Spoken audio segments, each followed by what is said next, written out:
नमस्कार। पत्रकार होना सिर्फ माई पकड़कर न्यूज पढ़ना नहीं है। पत्रकार होना मतलब समाज की आंख और कान बनना होता है। लेकिन सोचिए, जब उन्हीं आंखों को हमेशा के लिए बंद कर दिया जाए, उन्हीं कानों को जबरन खामोश कर दिया जाए, तो ये सवाल सिर्फ एक इंसान की मौत का नहीं रहता। ये सवाल बन जाता है कि क्या सच बोलना या पत्रकार होना अब मौत को न्योता देने जैसा हो गया है। उत्तराखंड के उत्तरकाशी में रहने वाले स्वतंत्र पत्रकार राजीव प्रताप, जिनकी उम्र महज 34 साल थी, आईएमसी से पढ़ाई की और बड़े न्यूज चैनल की चमक धमक छोड़कर वो गए अपने छोटे से पहाड़ी शहर, क्योंकि उन्हें लगता था कि सच्ची पत्रकारिता वही है जहां आम लोगों की समस्याएं हैं, आम जनमानस की प्रॉब्लम, दिक्कतें हैं। कभी भ्रष्टाचार पर, कभी अस्पताल की बदहाली पर, कभी कूड़े के पहाड़ों पर राजीव लगातार रिपोर्टिंग करते रहे, लगातार स्टोरीज बनाते रहे। तो सवाल सिर्फ एक इंसान की मौत का नहीं रह गया, ये सवाल बन जाता है कि क्या पत्रकार होना अब खतरे का दूसरा नाम है क्या? 10 दिन पहले उनकी गायब होने की खबर आई थी।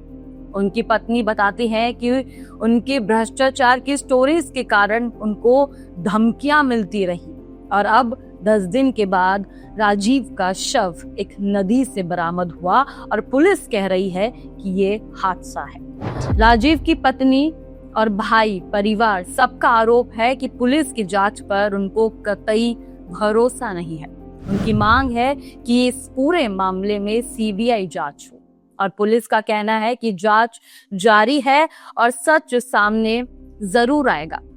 लेकिन राजीव प्रताप की पत्नी, जो अभी 7 महीने की प्रेग्नेंट है, लगातार सिस्टम से, सरकार से न्याय की मांग कर रही हैं। दरअसल राजीव बीते 18 सितंबर से लापता थे, जिसके बाद उनका शव उत्तरकाशी के जोथियारा बैराज से मिला।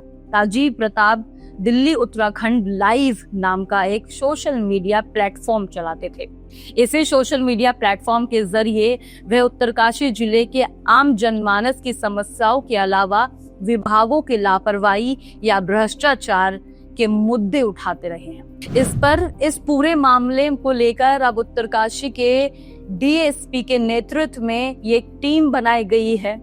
ये टीम कॉल डिटेल के आधार पर भी जांच करेगी। बता दें कि राजीव के परिजनों की शिकायत थी कि राजीव प्रताप को जान से मारने की धमकियां मिल रही थी।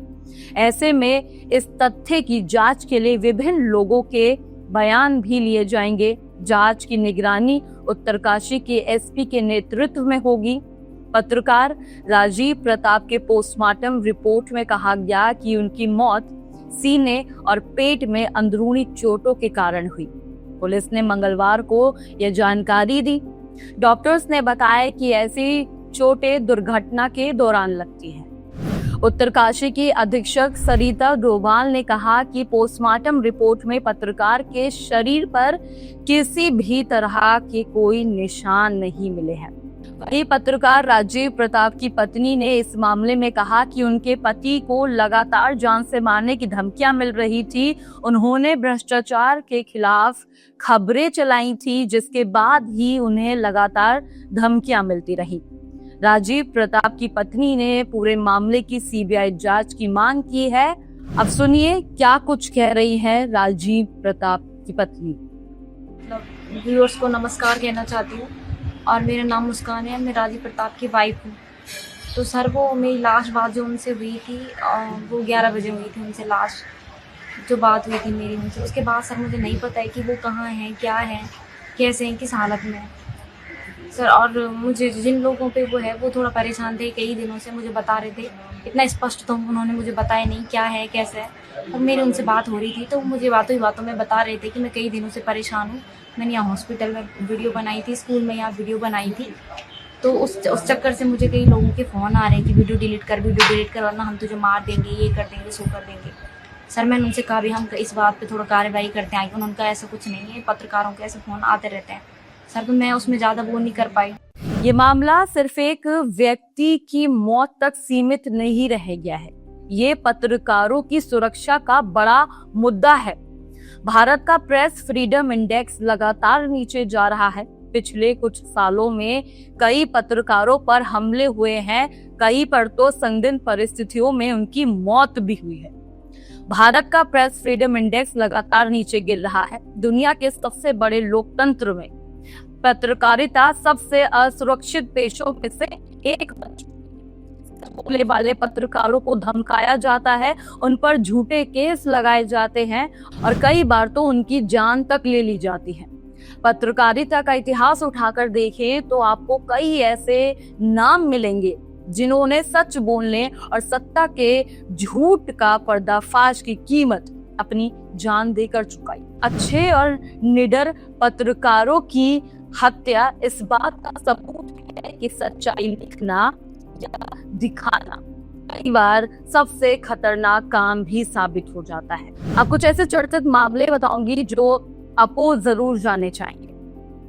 सबसे पहले शकर गुहा नियोगी 1991 का केस है। छत्तीसगढ़ से मजदूरों की आवाज उठाने वाले और खनन माफिया पर लिखने वाले इस पत्रकार कार्यकर्ता को गोलियों से सरेआम भून दिया गया।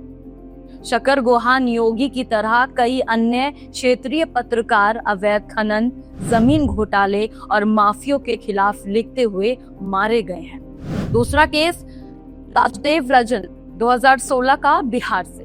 सिवान में दैनिक हिंदुस्तान के ब्यूरो चीफ थे। उन्होंने अपराध और राजनीति के गठजोड़ पर लगातार रिपोर्टिंग की। दिन दहाड़े उनकी गोली मारकर हत्या कर दी गई। तीसरा केस है गौरी लंकेश का। बेंगलुरु से 2017 में हुआ। कन्नड़ की वरिष्ठ पत्रकार और सामाजिक कार्यकर्ता, उनकी हत्या उनके घर के बाहर कर दी गई। वो लगातार कट्टरता के खिलाफ लिख रही थी। कमलेश जैन 2017 मध्य प्रदेश। स्थानीय स्तर पर अवैध शराब कारोबार पर लिखने के बाद उनको गोली मार दी गई। इन हत्याओं से ये साफ होता है कि पत्रकारिता सिर्फ कलम चलाने या खबरें दिखाने का काम नहीं, बल्कि कभी कभी जिंदगी दांव पर लगाने जैसा संघर्ष है। निडर पत्रकार समाज का आईना होते हैं, लेकिन सत्ता, अपराध और माफिया के गठजोड़ को ये आईना कभी पसंद नहीं आता। लेकिन खबर राजीव प्रताप की थी कि जो हादसा है या साजिश या हत्या, ये हमें नहीं पता, लेकिन हमें बहुत दुख है कि ये राजीव जैसा इंसान, एक सच्चा पत्रकार आज हमारे बीच नहीं है। लेकिन उनकी रिपोर्टिंग और साहस हमें याद दिलाता रहेगा कि सच बोलना, न्याय मांगना और भ्रष्टाचार के खिलाफ आवाज उठाना कोई छोटे काम नहीं है। ये लोकतंत्र का आधार है। आज हालत ये है कि जो पत्रकार सच बोलता है उस पर दबाव डाला जाता है, उसे डराया धमकाया जाता है और यहाँ तक कि कभी कभी उसकी जान तक चली जाती है। लेकिन अफसोस, समाज अक्सर चुप रहता है, जैसे मानो पत्रकार की कुर्बानी किसी को फर्क ही नहीं पड़ती। सच ये है कि अगर पत्रकार की आवाज दबा दी गई तो कल आम जनता की आवाज कोई सुनने वाला नहीं होगा। इसलिए पत्रकार की सुरक्षा और स्वतंत्रता सिर्फ पत्रकारों का नहीं, बल्कि पूरे समाज का मुद्दा है। इस खास पेशकश में इतना ही। ऐसे ही तमाम अपडेट्स को जानने के लिए देखते रहे न्यूज़ है। धन्यवाद।